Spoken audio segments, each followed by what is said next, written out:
Hello everyone. Today we will see how we can fit the bulb in holder.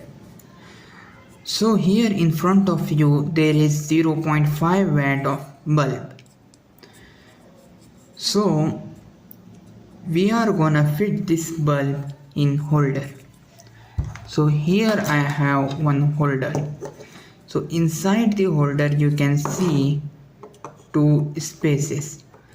So I want to adjust my bulb in a way that the extended rod-like structure in the bulb should go on that spaces. Once I put there, I will push the bulb and I will rotate right. Once I found out I can't rotate anymore, I will stop rotating. That's it.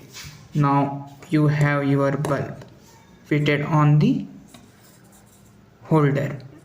So that's it for today's video. I hope you learned how you can fit your bulb in holder.